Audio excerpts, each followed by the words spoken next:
Good evening, ladies and gentlemen, and welcome to a brand new episode of Pressing Matters. This is episode 31, and I am your host, Daniel Torres. And today's a very special day because we are 7 days away, 1 week away from the start of the 2026 FIFA World Cup with two opening matches, one at the Estadio Azteca in Mexico City. We have Mexico against South Africa. And then later on in that day, South Korea will be playing. It's going to be a fantastic day. I cannot wait. I actually got some more stickers today. I did some trading yesterday. It was a lovely afternoon for trading stickers, as it's been a rough stretch of weather here in Miami with lots of thunderstorms and rain. And that's definitely going to be an issue in South Florida for World Cup games. I don't know about anywhere else. I don't know how summer patterns are. There are cities that are hosting World Cup games, but that will be a problem here. And it's also, I'm 26 days away from myself to graduating with my master's degree from Real Madrid, and I will be walking the stage at the Santiago Bernabeu Stadium. It will be very interesting to see who will be handing me that diploma. Will it be Riquelme or will it be Florentino Perez? We'll find out on Sunday as the Real Madrid elections for the presidency will be taking place, and we'll be getting the results. And that's just been a whole mess because we have Riquelme saying that if he is elected, President Mourinho is not going to be his coach, that he will bring a coach that Madridistas want, and he's a very popular coach, which, to be honest, the only person I can think of is Pep Guardiola.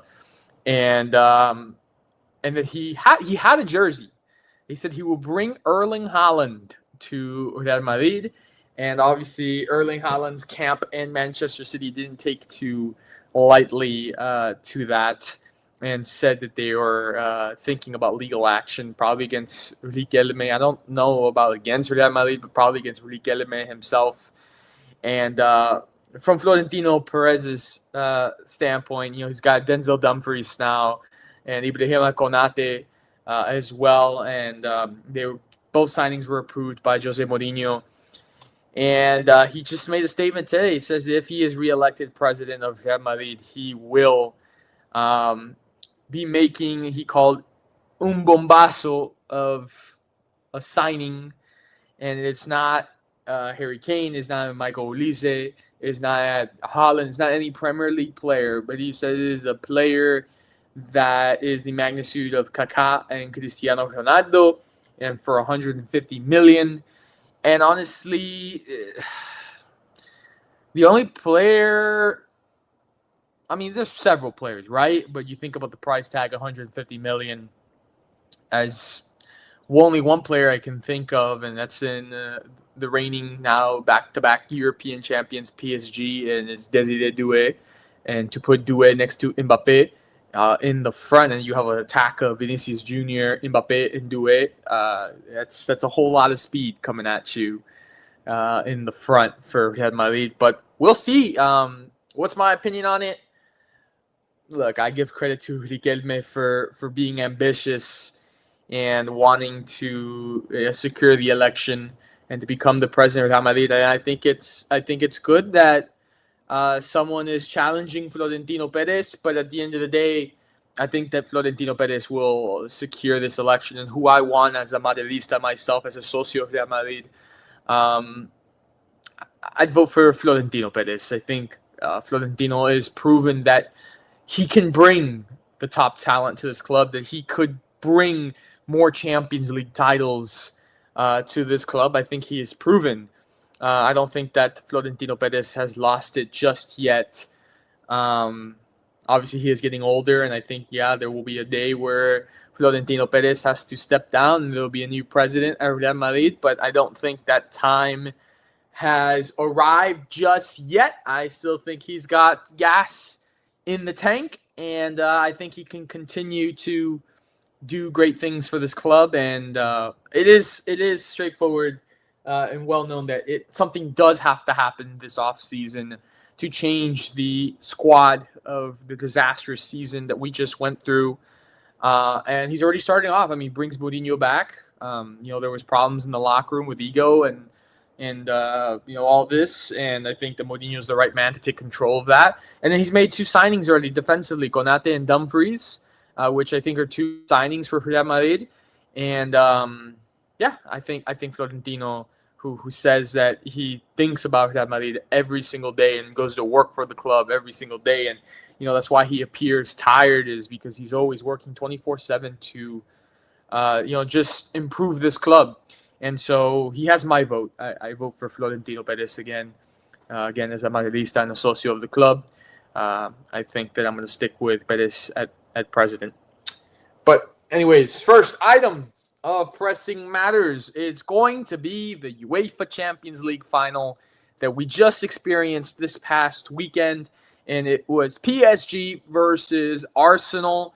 We're talking about Arsenal looking for their first ever Champions League title, and then we're talking about PSG, right, under Luis Enrique, trying to go back-to-back and start to try to make a dynasty for PSG.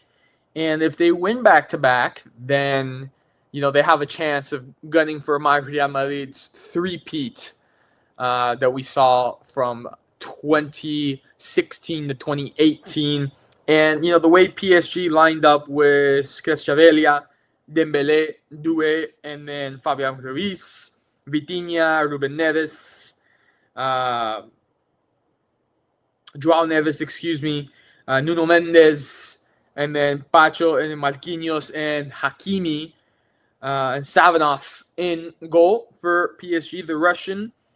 And in that game, we saw Goncalo Ramos, Bradley Barcola, Warren Zaire-Emery, Lucas Beraldo, and we saw those players come in as subs. And for Arsenal, they went with Kai Havertz up top, Leandro Trossard, Martin Odegaard, Bukayo Saka, Lewis Skelly, Declan Rice, Hincapi, Gabriel, William Saliba, and Mosquera, and then in goal, the Spaniard David Raya. And we did see Timber come in, Madueke come in, Martin Zubamendi come in. We saw Eze came in, Gabriel Martinelli, Victor Gyökeres came in for Odegaard. And we look at this game, 75% possession for PSG compared to Arsenal's 24%. PSG, 4 shots on goal, 1 for Arsenal. 21 shot attempts for PSG, just 7 for Arsenal. 4 yellow cards for Arsenal, 2 for PSG. 11 corner kicks for PSG, just 4 for Arsenal. No saves for PSG, 3 for Arsenal. And the way that this game went in Budapest is Arsenal getting on the board first. Kai Havertz in the 6th minute, making it 1-0 with a fantastic near post shot past the Russian goalkeeper. And this is the second time Kai Havertz, when he was over at Chelsea and he played in the Champions League final for Chelsea, opened up the scoring in the final there against Manchester City. And you think to yourself, okay, Arsenal, what we saw from Mikel Arteta. And again, who was I going for in this game? Obviously, in my mind, I knew PSG. In my heart, I was going Arsenal because I wanted to see Arsenal finally lift their first ever Champions League title, and especially with Thierry Henry, who fell in the Champions League final with Arsenal once. And to see his team, lift that trophy, I know would mean a lot to him. And so you're up 1-0. We saw Arteta go immediately defensive, parking the bus, almost all 11 players for Arsenal in the box defending. And I knew it. I mean, Havertz scored in the 6th minute, and I knew that for the rest of this match, there's absolutely no way that they're going to hold the front three of PSG scoreless. It was just too much time. And, they got a penalty. It was a penalty, and it was in the 65th minute. And they held. They held all the way to the 65th minute with the 1-0 scoreline, but PSG was just putting insane amounts of pressure on Arsenal. And Ousmane Dembélé stepped up to that penalty and buried it and made it 1-1. Now, I will say, this game ends in regulation 1-1. They go to extra time. I do think that in extra time, there should have been a penalty for Arsenal. There should have been. It was not called. VAR didn't even take a look at it, which, again, is something that absolutely frustrates me, because why do we have, and I've spoken about this many, many times, why do we have VAR if we're not going to use it? We're not even going to bother looking at it. It's just a suggestion. It only ever gets looked at, when the referee decides that he wants to look at it. It was not reviewed, and I honestly think that it should have been a penalty for Arsenal. It's unfortunate. It goes to penalties. And we all know, in penalties, this is anybody's game. I necessarily think that a team that wins in penalties doesn't necessarily mean they're the team that played better through all regulation time. Obviously, in this case, when we look at the numbers, PSG overwhelmingly played better than Arsenal. Arsenal just was able to get that first goal in the 6th minute through Havertz and put themselves on top of, from there on out, for Arteta and his men. It was just full out, flat out defending and trying to hold on. And so it goes to penalties. And again, it's a scary thing. But Eze missed and Gabriel missed. What do those two have in common with their missed penalties for Arsenal? One, I keep saying it, for the love of God, the little stutter step and stop, and it never works. It never works. I think I have only seen it work probably 1% of the time. It never works. And they both did it. They both missed. And here's the second thing they have in common. Eze, obviously an Englishman, Gabriel, the Brazilian. They both, nationality-wise, English and Brazilian, they're very well known for choking. And so, yes, Brazil has the history, but of recent times, they've choked. England has been choking since 1966. Yes, I do think that they're knocking on the door. They've made it to several finals in recent time. Yes, they're knocking on the door, but historically, since 1966, the English choke. And well, both of these players, Eze and Gabriel, they both choked. And they came up to PSG, final shot, they got buried, and that was that. Luis Enrique and his men and PSG, they're back-to-back European champions. And they were not shy or hesitant to say they want to shoot for Real Madrid's record and try to get the three-peat. Can they do it? If there's no other team in Europe that steps up, I honestly, and I predicted from the beginning of this past season, I thought that Bayern Munich was going to take it. I was very impressed with Bayern ever since the FIFA Club World Cup last summer, with the way that they were playing and just Harry Kane and Olise. I thought it was theirs. Obviously, Arsenal played Atletico de Madrid. Bayern played PSG. The better team won. I think that Bayern should have done better and could have been playing in this final. And I do think that Bayern would have beaten Arsenal. But now we're looking at a possible dynasty for Luis Enrique and PSG. And no doubt, the former Barcelona coach is probably the best coach in the world right now. And PSG is the best team in the world right now, thanks to good Portuguese players on this team right now, with Neves and Vitinha, Nuno Mendes, which they're running that form into the World Cup for Portugal, which you love that if you're Portugal. I don't want them to get a three-peat because I do not want them to equal the record of Real Madrid from 2016 to 2018. But finally, I mean, after so many years for PSG, coming so close and hunting down this Champions League trophy, they've gone back-to-back. And there's a lot of talk. I mean, the moment Kylian Mbappé leaves PSG, which he gave 7 years of his career to chasing that coveted trophy with PSG and couldn't do it. He did make a final against Bayern Munich in 2020, and they couldn't get it done against the Germans. PSG goes back-to-back after he leaves. That must be a really crappy feeling if you're Kylian Mbappé. And a lot of people say he was the problem. But let me remind you, this is also a team that had Neymar. This is also a team that had Messi. This is also a team that had Sergio Ramos. And they couldn't get it done. So I don't necessarily think it's Mbappe's fault. Also, Paris. I get it. You guys just won the Champions League final. You guys are back-to-back European champions.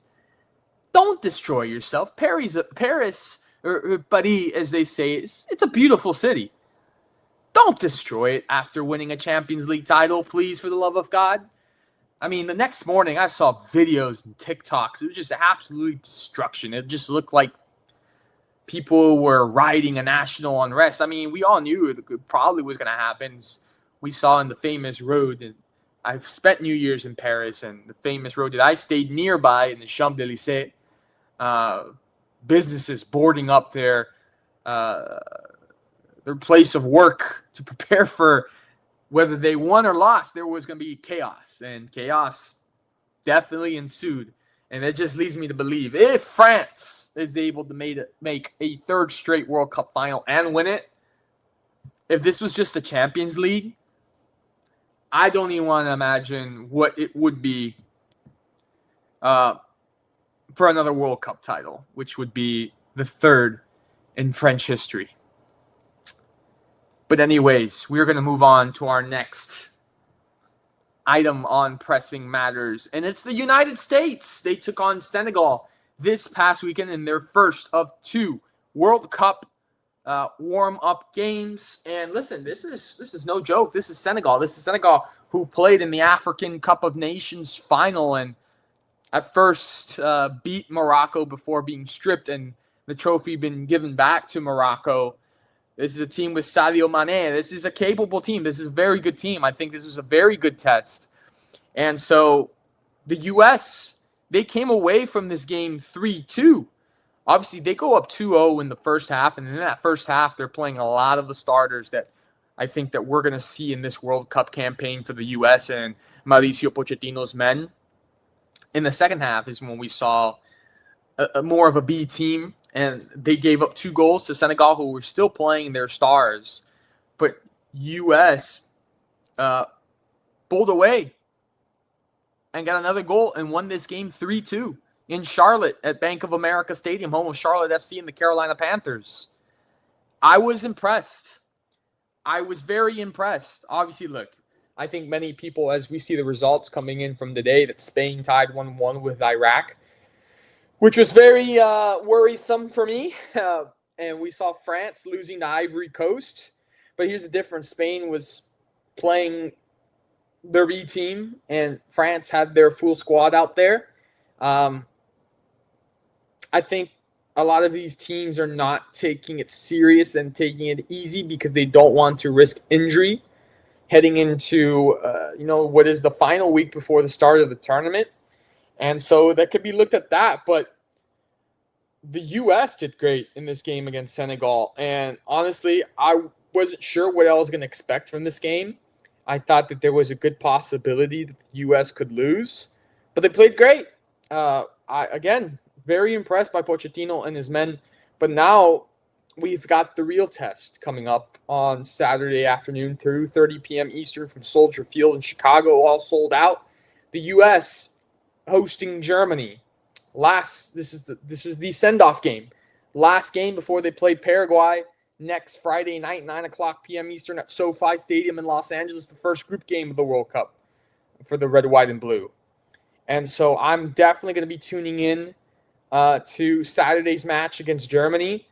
And if the U.S. is able to put up a good result, and we talked this, Jonka and I talked about this on Monday night on the Plug Talk Sports live show. If the U.S., he asked me what would be an impressive or good result for the U.S. in this game against Germany. And I said a draw or a win. If you're able to come up with a draw or a win against Germany in this match, I think it's good for the U.S. I think these were two great scheduled games to prepare for this World Cup against opponents like Senegal and Germany that I think are very tough opponents and very worthy opponents to prepare for this World Cup. And so I think a draw or a win for the U.S. against Germany will be a very, again, impressive first two games to prepare for this World Cup.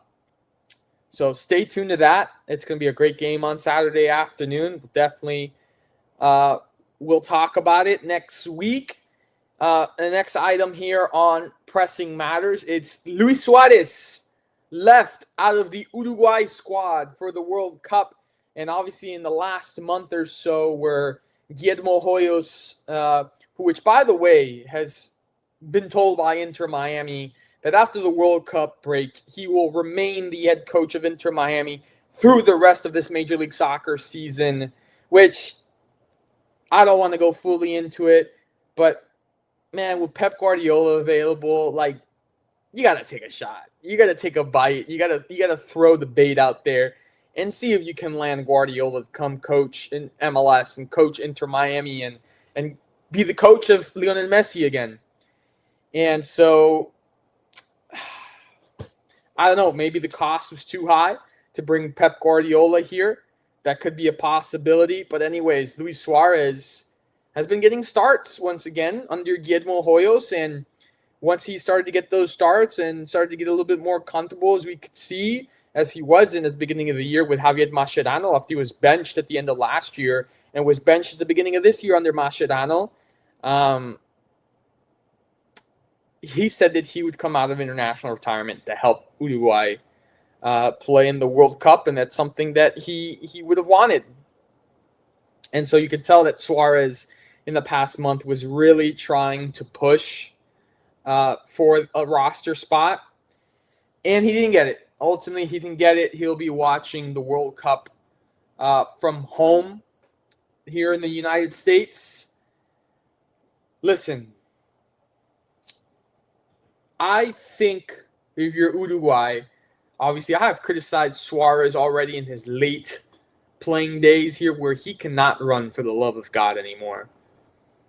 But he is a merchant. He's still a merchant inside the box. He can still tap that ball into the back of net when you need it, when he's in the box.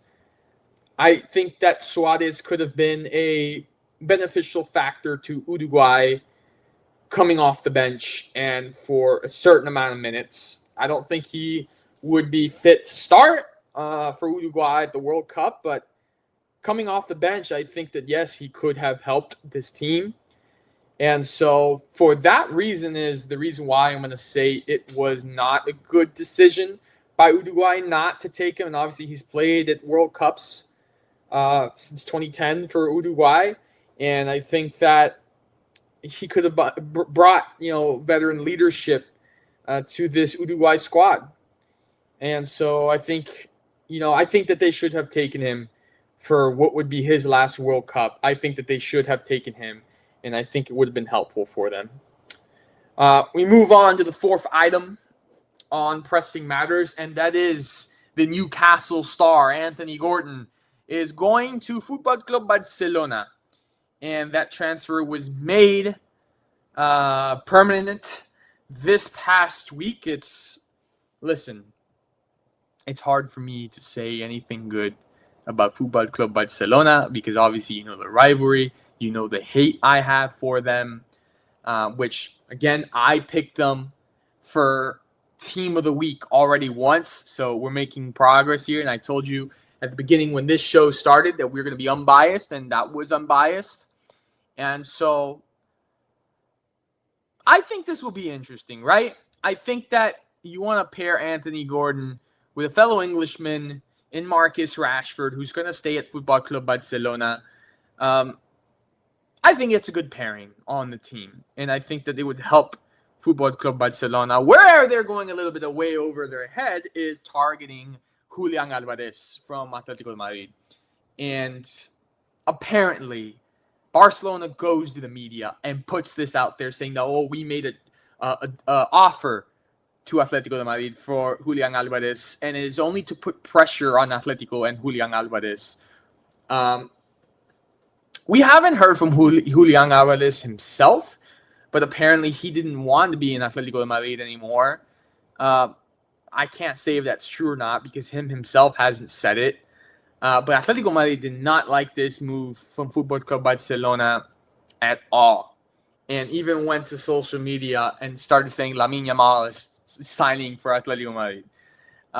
It was pretty funny. I'm not going to lie. Whoever was running Atletico Madrid's social media account, you got to give them a raise because it was pretty funny how they were clowning their rivals with Football Club Barcelona. And especially, if Atleti is going to sell Julian Alvarez, they're not going to sell them to Barcelona, a team that they're rivals with. Obviously, we have seen Barcelona loan out, for example, Antoine Griezmann to Football Club Barcelona, which Griezmann admitted that it was a mistake, and he said sorry to the Atleti fans for doing that.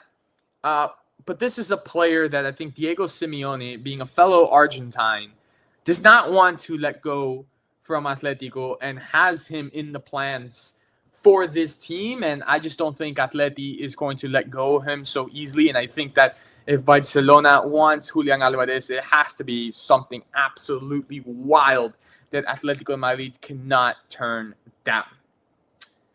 Last item on Pressing Matters.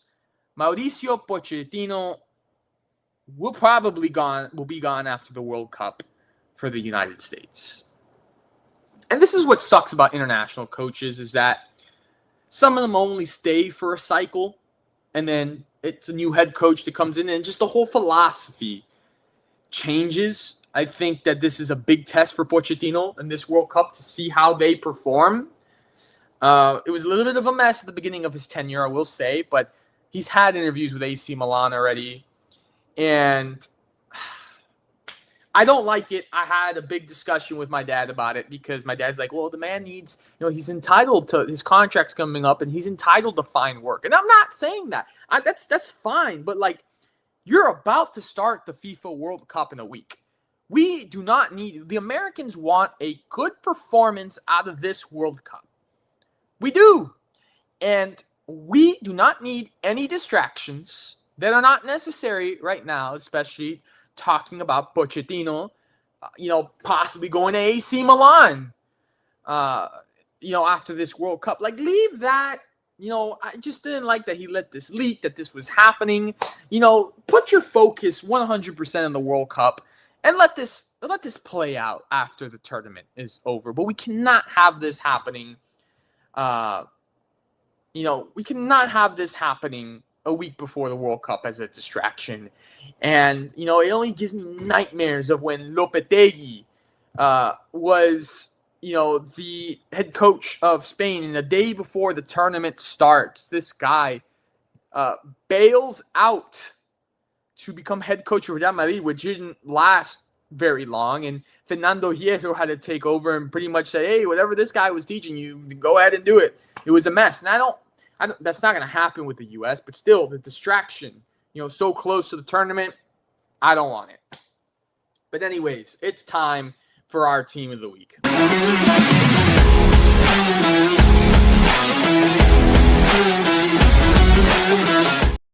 Your team of the week, again, it has to be no other than the back-to-back European champions, Paris Saint-Germain.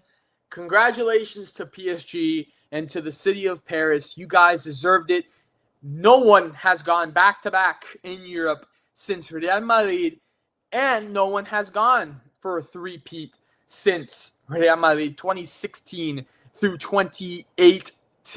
So it is an impressive feature by PSG to be able to do this, especially, again, I think a lot of people thought Bayern Munich was going to the final, and they were able to take care of business against Bayern and show why PSG right now, they remain the best team in the world, and they remain having the best head coach in the world in Luis Enrique, and they have the reigning Ballon d'Or winner in Ousmane Dembele. Obviously, we'll see what he does for France, but he could be up there again to try to get another Ballon d'Or.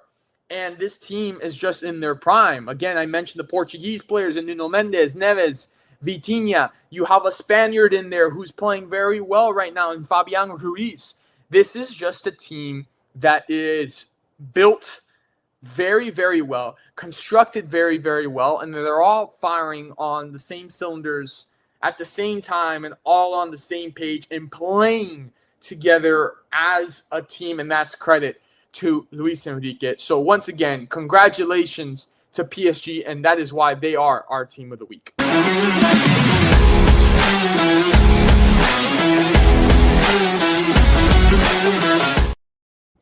Well, ladies and gentlemen, that is going to conclude the 31st episode for Pressing Matters. Again, with your host, Daniel Torres. I appreciate every single one of you for tuning in and week out.